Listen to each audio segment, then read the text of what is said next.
दाह संस्कार में या लास्ट राइट्स में जिस तरह का काम दिल्ली पुलिस के अधिकारियों ने किया, खास करके लोअर सबऑर्डिनेट स्टाफ में, वो काबिल तारीफ है। और इसको हर एक आप सभी जानते हैं। मैं इस चीज़ को इसलिए रिपीट कर रहा हूँ क्योंकि ये इस 2021 में अप्रैल और मई का जो महीना था वो बहुत ही भयावह महीने थे हमारे लिए, दिल्ली पुलिस के लिए। और मैं तो यहाँ नहीं था, बट दिल्ली पुलिस के जो भी अधिकारी यहाँ पे हैं, बैठे हैं, they were here, they had handled this situation exceedingly well. इसलिए ये चीज़ें बतानी ज़रूरी। ऑपरेशन मासूम एक लॉन्च किया गया था, mitigation of adolescent sexually offensive online material. इसको ध्यान में रख के हम लोगों ने उस पीरियड में एक ड्राइव लॉन्च किया था। 187 केसेस रजिस्टर हुए और 127 लोगों को अरेस्ट किया गया। इसमें बेसिकली जो चाइल्ड पोर्नोग्राफी है या अब्यूज़ ऑफ चिल्ड्रन है, वो रोकने के लिए ये कार्रवाई की गई। ये हालांकि ये चीज़ जो फोकस्ड की गई है वो आपको लगेगा छोटा है, but it has to continue throughout the year, क्योंकि इस तरह के क्राइम जो है बाहर नहीं आते हैं, नोटिस नहीं होते हैं, लेकिन इस क्राइम की जो ग्रेविटी है उसको कोई डिनाई नहीं कर सकता। Citizen financial cyber fraud reporting and management system, MHA ने एक हेल्पलाइन दी थी अप्रैल 2021 में, I4C जो सेंटर बनाया है, और साइपैड पहले था, अभी हम लोग ने उसको रिक्वेश्चन किया AFSO के तौर पे। उन्होंने बहुत ही बढ़िया काम किया है, न सिर्फ दिल्ली के लिए बल्कि पूरे देश के लिए। इट्स ए नोडल सेंटर, ये रिपोर्टिंग प्लेटफॉर्म है। इसमें दिल्ली पुलिस ने 2021 में 1,15,013 कॉल्स रिसीव की और जिसमें से 24,219 फाइनेंशियल फ्रॉड से रिलेटेड। क्विक और टाइमली एक्शन की वजह से IFSO ने 4.31 करोड़ फ्रीज किए दिल्ली के लिए, केवल दिल्ली में जो कंप्लेंट्स थी उनके लिए, बल्कि पूरे देश में दूसरे स्टेट्स के लिए काम करते हुए 51.18 करोड़ रुपए फ्रॉड फ्रीज किए गए, जो फ्रॉडस्टर के पास नहीं जा पाए। तो ये एक बहुत बढ़िया काम किया गया है और ये MHA द्वारा प्रेरित यूनिट है। हम लोग इसको मैनेज करते हैं। हमारे जो अधिकारी हैं और जो स्टाफ है, they are properly trained and they are doing a wonderful job. भविष्य में इस यूनिट का काम बहुत बढ़ने वाला है, बिकॉज साइबर क्राइम का जो डोमेन है वो न सिर्फ फ्रॉड से रिलेटेड है, बल्कि जो नेशनल सिक्योरिटी को भी इम्पिंज करे, इस तरह का उनका डोमेन है। साइपैड की तरफ से साइबर अवेयरनेस के काफ़ी प्रोग्राम्स रन किए गए। एक कभी हाल में हम लोगों ने प्रोग्राम लॉन्च किया था, ऑनलाइन रहें पर फाइन रहें। उसमें करीब हफ्ते भर ये या 10 दिन तक चला था। इसमें 20 lakh listeners per day they attended it. उसके अलावा भी हमने ऑनलाइन पब्लिक के लिए काफ़ी अवेयरनेस प्रोग्राम्स रन किए हैं, उनकी संख्या यहाँ दी हुई है। और मैं ये बताना चाहूँगा कि भविष्य में इस तरह के अवेयरनेस प्रोग्राम्स IFSO और हमारा in conjunction with social media monitoring cell ये चलता रहेगा। Technology upgradation, ease of reporting crime and complaints. EFIR का सिस्टम यहाँ 2015 से है। उसमें मोटर व्हीकल थेफ्ट्स और नॉर्मल थेफ्ट्स के बारे में पहले से ही प्रोविज़न है, लेकिन अभी हाल में हम लोगों ने मकानों में जो चोरी होती है या दुकानों में चोरी होती है उसको भी ऐड किया है। उसका कारण ये है कि कई दफ़े ये कंप्लेंट्स हम लोगों को मिलती हैं कि साहब पुलिस हमारी फरियाद चोरी की लेती नहीं है और अवॉइड करती है, टाइम लगता है, या तो नहीं लेती है या उसको अवॉइड करने की कोशिश करती है, तो डिले होता है। अभी ये सिस्टम किया गया है कि अगर किसी के घर में या शॉप में चोरी होती है तो वो घर में बैठ के EFIR ऑनलाइन जाके कर सकते हैं। उससे फ़ायदा ये होगा कि एक पुलिस का इंटरफेस कम होगा, इसी के साथ साथ हम लोगों ने एक ये सूचना दी है, उसको मॉनिटर भी करते हैं कि जो भी EFIR रजिस्टर होगी, चाहे वो 380 मतलब थेफ्ट की हो, या फिर घर में चोरी दिन में या रात में हो, या शॉप में चोरी हो, उसको हम लोग लिस्ट आउट करते हैं। और जो भी हमारे डिविजनल ऑफिसर्स हैं, सब इंस्पेक्टर्स हैं, ASIs हैं, उनके लिए मैंडेटरी है कि आप जैसे ही वो रजिस्टर होती है, you will go personally and contact the complainant at his house or wherever he is and find out the details, draw a Panchnama of scene of crime and start investigating. उसका कारण ये है, एक तो complainant को satisfaction होगा कि कोई उससे मिलने आया है पुलिस की तरफ से, दूसरा अगर हम इमीडिएटली अटेंड करते हैं तो उसको सॉल्व करने की क्षमता हमारी बढ़ जाएगी। केस को अगर डिलेड अटेंशन होता है तो उसका सॉल्विंग प्रोबेबिलिटी कम हो जाती है। इसका काफ़ी अच्छा इफेक्ट पड़ा है। हम जैसे मैंने पहले बताया, अपने शाम को 5 बजे ये भी हम लोग मॉनिटर करते हैं कि दिन भर में कितनी कॉल्स आ रही हैं, कितनी EFIRs रजिस्टर हुई हैं और कितने में FIR हुई और कितने में विजिट हुई। जो विजिट नहीं होती है तो DCPs को कहा जाता है अप्रोप्रिएट रेमेडियल मेजर्स लेने के लिए। इसका एक बहुत बढ़िया इम्पैक्ट अभी पड़ना शुरू हुआ है। भविष्य में भी आपको हम बताएंगे कि इसका इम्पैक्ट किस तरह का रहा। मुझे लगता है, मेरा ये मानना है as a professional police officer, कि अगर इस डायरेक्शन में हम काम सिंसियरली करेंगे तो initially that figure will go up, लेकिन after some time the detection will go up and reporting will come down, because naturally once we detect we will be able to arrest the culprits who are doing it. तो ये इसका एक अच्छा असर पड़ेगा भविष्य में। इसके अलावा एक सुविधा ये की गई कि जो भी कंप्लेंट देते हैं या FIR देते हैं, उनके मोबाइल नंबर पे registration of FIR, arrest of accused और चार्जशीट जब हो जाता है, उसका स्टेटस रिपोर्ट ऑटोमेटिकली जनरेट होके जाएगा। तो that will also go a long way to improve the satisfaction level of public.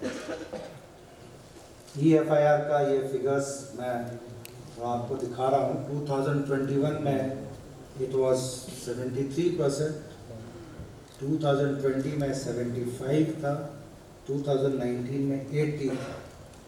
ये आप कहेंगे कि ये नीचे क्यों गया? उसका कारण जनरली जो हम बता सकते हैं ये है, 19 और 20 वो पेंडेमिक का पीरियड था। लोग बाग ऑनलाइन जो भी कंप्लेंट करते थे थेफ्ट की, अदरवाइज मोटर व्हीकल थेफ्ट, वो आती थी। अभी 73% है। I am hoping it will go up in future. 27% is offline FIR। 63% of IPC cases जो हम रजिस्टर करते हैं वो EFIR के थ्रू होता है। CCTNS के जो स्थापना के बाद दिल्ली पुलिस ने लीड रोल लिया है to employ this technology, crime criminal tracking network system. ये पूरे देश में इसको लॉन्च किया गया है। ये बहुत ही इफेक्टिव सिस्टम है और दिल्ली पुलिस ने इनिशिएटिव लेके इसमें पहले से बहुत अच्छा काम किया हुआ है। और इस साल इनको फर्स्ट प्राइज मिला है for the implementation and development of CCTVs in the country. ये बेसिकली सिटीजन का और पुलिस का इंटरफेस है। जो हमारा डिलीवरी सिस्टम है और सिटीजन का, that is an interface and it is very effective. अभी जो दिल्ली में हमने किया है, इसको इंटीग्रेट किया हुआ है 112 से, motor vehicle theft FIR, property and house theft FIR, criminal dossier system, automatic finger and palm print identification system और ई-बीट बुक। ये जो कनेक्ट किया हुआ है, जो डेटा बैंक डेवलप हो रहा है, उससे क्राइम सॉल्व करने में हमें बहुत आसानी है। I'll give you one small example, just I'm digressing. I'll tell you my personal experience. हमारे पास एक आर्मी के काफ़ी सीनियर अधिकारी किसी पुलिस अधिकारी के रेफरेंस से मेरे पास आए अभी जनवरी में। उन्होंने ये बताया कि मैं गोवा घूमने गया था, he is a colonel in the army, और 31st की नाइट में, 31 दिसंबर की नाइट में उनके घर से करीब 1 करोड़ के गहने की चोरी हुई। पुलिस ने ऑफेंस रजिस्टर कर लिया है। तो मेरे पास 6 या 7 जनवरी के आसपास आए थे और कोशिश कर रही है, लेकिन ये जो गहने हैं ये मेरे हेरिटेज के गहने हैं मोस्टली, मतलब फादर इन लॉ, उनके फादर इन लॉ या जो भी हो मदर इन लॉ उनके हैं, तो एक इमोशनल अटैचमेंट है। हम इसको चाहते हैं कि जल्दी रिकवर हो। आप सभी जानते हैं, हम लोग भी जानते हैं कि चोरी हो जाने के बाद डिटेक्ट करना और रिकवरी करना is a very difficult task. अभी ये जो सिस्टम है सीसीटीवी, इसका हमारे I asked my DCP to look into it. उन्होंने डाउन द लाइन एसएचओ और जो भी इन्वेस्टिगेटिंग ऑफिसर उनको कहा हो, दे वर्कड ऑन इट। ये जो automatic finger and palm print identification system है, उससे ये केस डिटेक्ट हुआ and within a week's time, week से भी कम समय में 2 लोगों को पकड़ा गया और कम से कम 80% की रिकवरी उसमें की गई। This instance I am giving just to show how effective is the use of technology and how effectively Delhi police is using this technology for the benefit of common masses. दूसरा है इसमें एक बहुत इंपॉर्टेंट है, interoperable criminal justice system. ये जितना भी FIR है, फाइनल रिपोर्ट्स हैं, चलान्स हैं, ये ऑनलाइन कर दिया गया है। अगर इन्वेस्टिगेशन के बाद चार्जशीट लगानी है तो चार्जशीट पहले हम पेपर फॉर्म में ले जाके कोर्ट में सबमिट करते थे, उसमें डिले होता था। अब this we are pushing online और हाई कोर्ट के कोऑर्डिनेशन में ये सिस्टम वर्क कर रहा है and it is working very efficiently. इसमें कोई ह्यूमन इंटरफेस नहीं है, इसकी वजह से इसमें ट्रांसपेरेंसी भी बहुत हद तक हम लोग सिक्योर कर पा रहे हैं। 1 जुलाई 2020 से करीब 1,28,709 केसेस में कोर्ट्स को सारी फाइल्स ऑनलाइन दी जा चुकी है। तो हाई कोर्ट भी इसमें काफ़ी अवेयर है, उनके सुपरविजन में हम लोग ये काम कर रहे हैं और it is a very effective system. Future में इट विल बी ए की thing for us and for the criminal justice system. Future use of technology, इसमें मैं बताना चाहूँगा सीसीटीवी नेटवर्क हमारे शहर में, दिल्ली में फिलहाल पुलिस का जो सीसीटीवी नेटवर्क है वो 15,215 सीसीटीवी है। इसके अलावा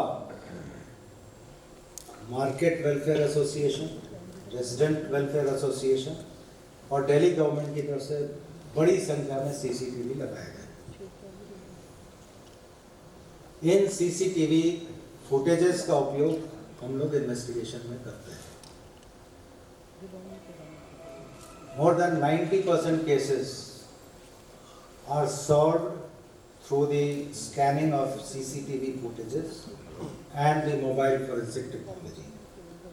This is a fact. And since it is a digital evidence, ultimately it helps in securing the conviction in the court against the accused. आपने अभी सुना होगा कि 2 लड़के और लड़की बैठे थे पार्क में द्वारका में, somebody had come and sexually assaulted on the girl. It was a blind case. There was no CCTV there. लेकिन दूर के CCTV से the officers worked out this case, found out the car number, suspect car number. उस car से they reached to the garage जहाँ पे उसका repairs वगैरह कराने के लिए भेजा गया था। वहाँ से that mobile number was picked up. It was tracked and finally the real accused was arrested. मुझे पूरी उम्मीद है कि इस एविडेंस पे this man will be convicted. तो टेक्नोलॉजी का, खास करके सीसीटीवी का, मोबाइल फोरेंसिक्स का हमारे इन्वेस्टिगेशन में बहुत ही उपयोग होता है। अभी जो सेफ सिटी प्रोजेक्ट है, जो निर्भया फंड से हमें गवर्नमेंट ने दिया है, MHA ने, उसे हमें इम्प्लीमेंट करना है। वो करीब 890 करोड़ का प्रोजेक्ट है और अब हम उसको इम्प्लीमेंट करने की तैयारी में हैं। उस प्रोजेक्ट के तहत करीब 10,000 CCTV कैमरास इस शहर में लगेंगे। उसमें जो कमांड एंड कंट्रोल सेंटर यहाँ बनेगा, integrated command and control centre, वो वर्ल्ड क्लास होगा। उसमें we are going to use the latest softwares, artificial intelligence, machine learning, predictive policing. These are few to names, but this will change the policing scenario in the city in future. And this command and control center will be one of the finest in the world, I am telling you, because whatever specifications the MHA and the Delhi police and other experts have finalized is one of the best in the world. इसमें सबसे बड़ा जो हमें फ़ायदा होगा, 15,000 हमारे CCTV, 10,000 और आने वाले हैं और करीब 2 लाख के आसपास सभी आप मिला लें जो CCTV एग्जिस्टिंग है, उनका इंटीग्रेशन करने में हमें मदद मिलेगी। यू कैन इमेजिन कि इस इंटीग्रेशन से और इस सॉफ्टवेयर जो सॉफ्टवेयर हम यूज़ करने जा रहे हैं, उससे कितना बड़ा फ़ायदा पुलिस को होने वाला है और दिल्ली के सिटीजन्स को होने वाला है। तो ये भविष्य में आने वाली चीज़ है और इसको हम लोग बहुत सीरियसली इसको परस्यू कर रहे हैं। ड्रोन्स एक बहुत इम्पॉर्टेंट एरिया है जिस टेक्नोलॉजी का उपयोग दिल्ली पुलिस भविष्य में करेगी।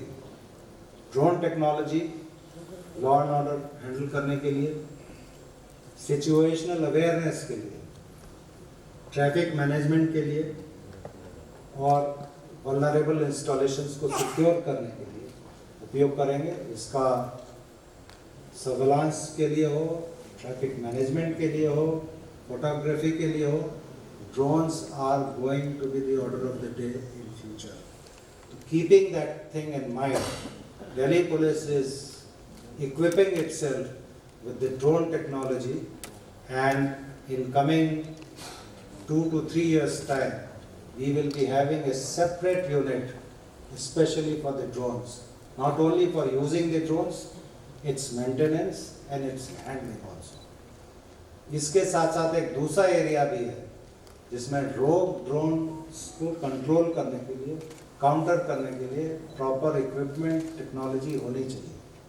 Delhi police is thinking in those lines also, and in future, next 2-3 years time, we will be having that technology also. So this is one of the important areas where we are working on very seriously and expeditiously. Now let us come to the crime situation in Delhi. This is the main thing which you must be waiting to see. Anyway, इसको दिखाऊं उससे पहले मैं आपको थोड़े figures जो मैंने workout किए बताऊंगा, बाकी फिगर्स अभी आएंगे। देखिए, दिल्ली में टोटल क्राइम जो होता है उसका लगभग 70% क्राइम जो है, लगभग, इट में be less plus minus 5, 70% crime जो है वो प्रॉपर्टी क्राइम होता है, चोरियाँ, व्हीकल थेफ्ट, छोटी चोरी, बर्गलरी, और बाकी जो क्राइम्स हैं वो 30% होते हैं। इस साल 2021 में जो टोटल क्राइम हमने रजिस्टर किया, 3 सेक्शंस हैं बेसिकली। एक तो हीनेस क्राइम्स हैं जिसमें murder, attempt to murder, robbery और डिकॉयटी आता है, और एक IPC ऑफेंसेस हैं जिसमें snatching, house break-ins, thefts, motor vehicle thefts, extortion, rape, molestation etcetera etcetera, ये आता है। एक थर्ड सेक्शन है जहाँ पे हम प्रोएक्टिव पुलिसिंग करते हैं। ये दोनों हेड जो है हीनेस क्राइम का और IPC ऑफेंसेस का, that is reactive policing. Offence register हो गया, then we are investigating it. एक थर्ड सेक्शन है जहाँ पे we try to work out the information and register the cases. That third section is cases registered under special laws. इसमें drugs आ गए, इसमें arms आ गए, इसमें आपका liquor आ गया, एक्साइज के केसेस हो गए. ये 3 सेक्शंस में जनरली हम लोग अपने क्राइम को लिस्ट आउट करते हैं. और इन तीनों सेक्शन में जो 2021 में टोटल क्राइम रिपोर्ट हुआ है, that is 3,06,382. That is the reported crime. अब परसेंटेज में आइए. हीनियस क्राइम इस 3 लाख में से 5,672, 5,672, which is 1.8% of total crime. In non-heinous IPC offences, total है 2,87,624. This is 93.8% of total crime reported in Delhi in 2021. इसका अगर सब हेड आप देखें, जो मेन हेड मैंने वर्कआउट किया है, सर डेटा डिस्प्ले कर दीजिए. मैं आपको दे दूंगा, डोंट वरी. लेट जस्ट आप सुन लीजिए एक बार, वो डेटा आएगा. मैं आपको ये बैकग्राउंड बता रहा हूँ ताकि आप मेंटली तैयार रहे कि क्या आने वाला है.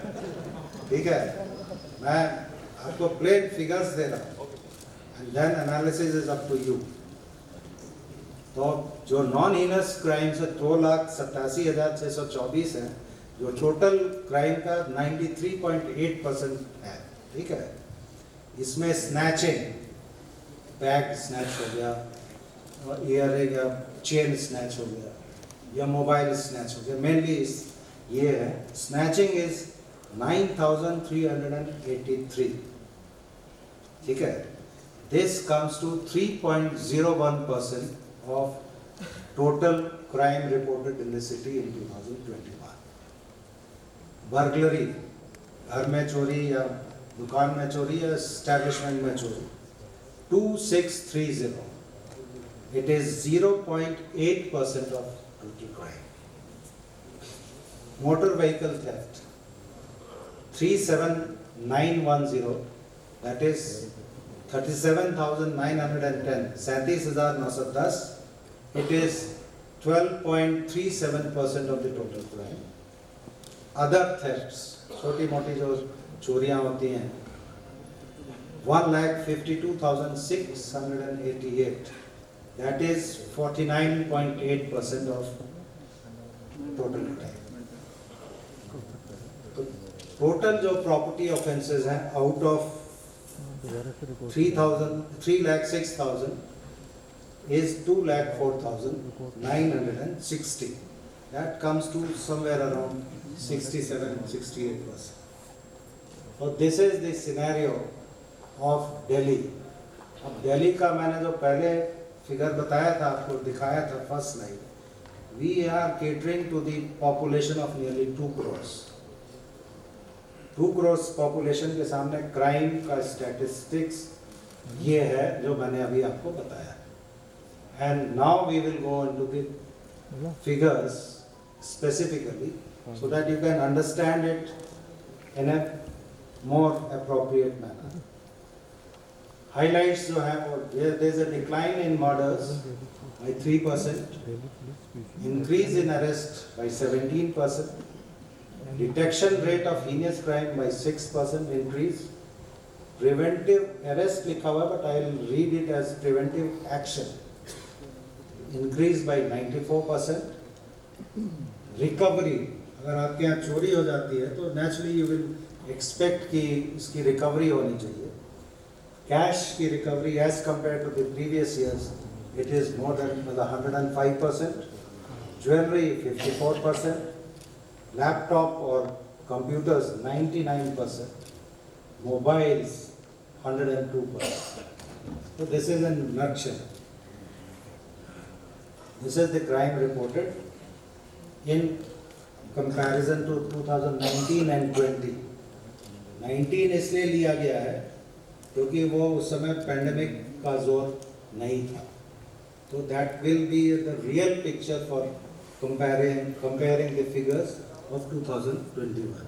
20 was also mostly pandemic period. 21 March, April, May. So these are the figures. IPC offences heinous. वो मैंने फिगर आपको बताई उसका ये ब्रेकअप.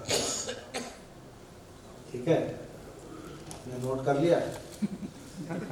ठीक. नो, क्या कह रहे हैं?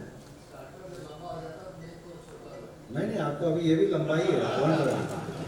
We will give you sufficient space in your stomach to have good food after this. So please wait for some time. नहीं, फिर आप सो जाइए. Food is very good.